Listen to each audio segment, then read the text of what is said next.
Good afternoon. The Trump administration is committed to protecting and promoting the God-given dignity and freedom of every human being. Every individual has rights that are inherent and inviolable. They are given by God and not by government. Because of that, no government must take them away. For decades, the United States has led global efforts to promote human rights, often through multilateral institutions. While we have seen improvements in certain human rights situations, for far too long we have waited while that progress comes too slowly, or in some cases, never comes. Too many commitments have gone unfulfilled. President Trump wants to move the ball forward. From day one, he has called out institutions or countries who say one thing and do another, and that's precisely the problem at the Human Rights Council. As President Trump said at the UN General Assembly, it is a massive source of embarrassment to the United Nations that some governments with egregious human rights records sit on the Human Rights Council. We have no doubt that there was once a noble vision for this council. But today we need to be honest. The Human Rights Council is a poor defender of human rights. Worse than that, the Human Rights Council has become an exercise in shameless hypocrisy, with many of the world's worst human rights abuses going ignored, and some of the world's most serious offenders sitting on the council itself. The only thing worse than a council that does almost nothing to protect human rights is a council that covers for human rights abuses and is therefore an obstacle to progress and an impediment to change. The Human Rights Council enables abuses by absolving wrongdoers through silence and falsely condemning those who have committed no offense. A mere look around the world today demonstrates that the Council has failed in its stated objectives. Its membership includes authoritarian governments with unambiguous and abhorrent human rights records, such as China, Cuba, and Venezuela. There is no fair or competitive election process, and countries have colluded with one another to undermine the current method of selecting members. And the Council's continued and well-documented bias against Israel is unconscionable. Since its creation, the Council has adopted more resolutions condemning Israel than against the rest of the world combined. The United States has no opposition in principle to multilateral bodies working to protect human rights. We desire to work with our allies and partners on this critical objective that reflects America's commitment to freedom. But when organizations undermine our national interests and our allies, we will not be complicit. When they seek to infringe on our national sovereignty, we will not be silent. The United States, which leads the world in humanitarian assistance, and whose service members have sacrificed life and limb to free millions from oppression and tyranny, will not take lectures from hypocritical bodies and institutions as America selflessly give their blood and treasure to help the defenseless. Ambassador Haley has spent more than a year trying to reform the Human Rights Council. She is the right leader to drive our efforts in this regard at the United Nations. Her efforts in this regard have been tireless. She has asserted American leadership on everything from the Assad regime's chemical weapons use to the pressure campaign against North Korea and the Iran-backed provocations in the Middle East.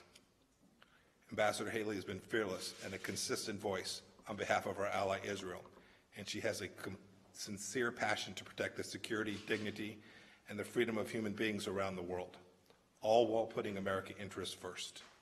She has been a fierce defender of human rights around the world. I will now turn it over to Ambassador Haley for her announcement on how the United States will move forward with respect to the UN Human Rights Council.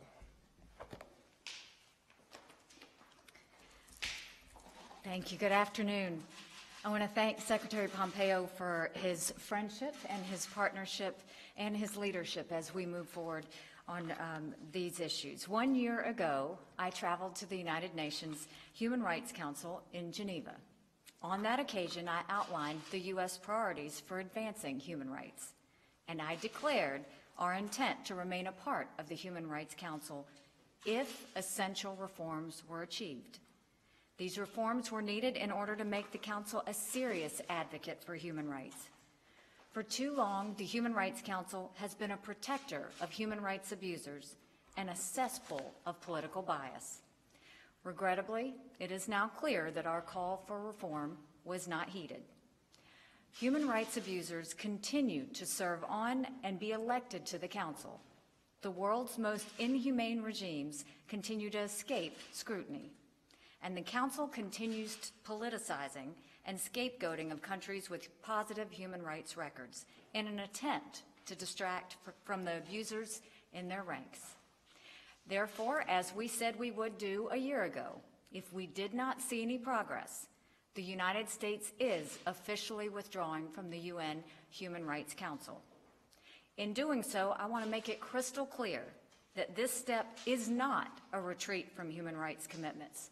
On the contrary, we take this step because our commitment does not allow us to remain a part of a hypocritical and self-serving organization that makes a mockery of human rights.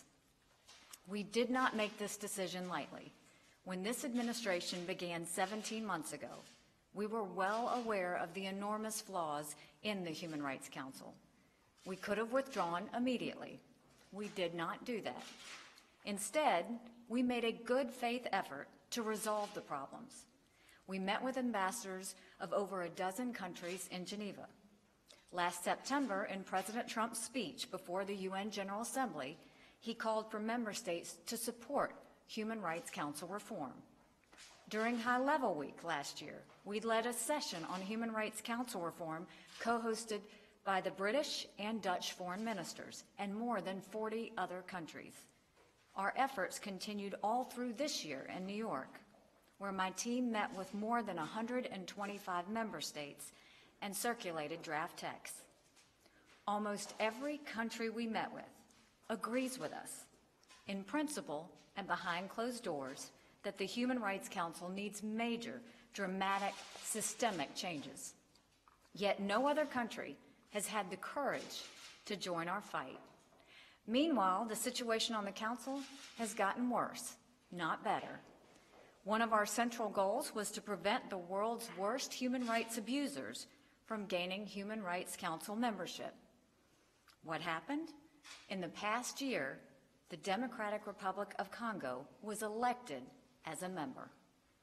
The DRC is widely known to have one of the worst human rights records in the world. Even as it was being elected to membership in the Human Rights Council, mass graves continued to be discovered in the Congo.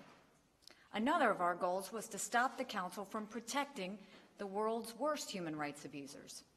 What happened? The Council would not even have a meeting on the human rights conditions in Venezuela. Why? Because Venezuela is a member of the Human Rights Council, as is Cuba, as is China. Similarly, the Council failed to respond in December and January when the Iranian regime killed and arrested hundreds of citizens simply for expressing their views. When a so-called Human Rights Council cannot bring itself to address the massive abuses in Venezuela and Iran, and it welcomes the Democratic Republic of Congo as a new member, the Council ceases to be worthy of its name. Such a council, in fact, damages the cause of human rights. And then, of course, there is the matter of the chronic bias against Israel. Last year, the United States made it clear that we would not accept the continued existence of Agenda Item 7, which singles out Israel in a way that no other country is singled out. Earlier this year, as it has in previous years, the Human Rights Council passed 5 resolutions against Israel, more than the number passed against North Korea, Iran, and Syria combined. This disproportionate focus and unending hostility towards Israel is clear proof that the Council is motivated by political bias, not by human rights. For all these reasons, the United States spent the past year engaged in a sincere effort to reform the Human Rights Council. It is worth examining why our efforts didn't succeed. At its core, there are 2 reasons. First, there are many unfree countries that simply do not want the Council to be effective. A credible Human Rights Council poses a real threat to them, so they oppose the steps that would create it. Look at the Council membership, and you see an appalling disrespect for the most basic human rights. These countries strongly resist any effort to expose their abusive practices. In fact, that's why many of them run for a seat on the Human Rights Council in the first place, to protect themselves from scrutiny. When we made it clear we would strongly pursue council reform, these countries came out of the woodwork to oppose it. Russia, China, Cuba, and Egypt all attempted to undermine our reform efforts this past year. The second reason our reforms didn't succeed is in some ways even more frustrating. There are several countries on the Human Rights Council who do share our values. Many of them strongly urged us to remain engaged in the Council. They are embarrassed by the obsessive mistreatment of Israel. They share our alarm with the hypocrisy of countries like Cuba, Venezuela, Democratic Republic of Congo, and others serving on the Council. Ultimately, however, many of these like-minded countries were unwilling to seriously challenge the status quo. We gave them opportunity after opportunity and many months of consultations, and yet they would not take a stand unless it was behind closed doors. Some even admittedly were fine with the blatant flaws of the Council, as long as they could pursue their own narrow agenda within the current structure. We didn't agree with such a moral compromise when the previous UN Human Rights Commission was disbanded in 2006, and we don't agree with it now. Many of these countries argued that the United States should stay on the Human Rights Council because American participation is the last shred of credibility that the Council has. But that is precisely why we must leave. If the Human Rights Council is going to attack countries that uphold human rights and shield countries that abuse human rights, then America should not provide it with any credibility.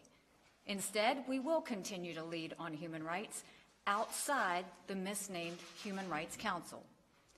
Last year, during the United States presidency of the Security Council, we initiated the first ever Security Council session dedicated to the connection between human rights and peace and security.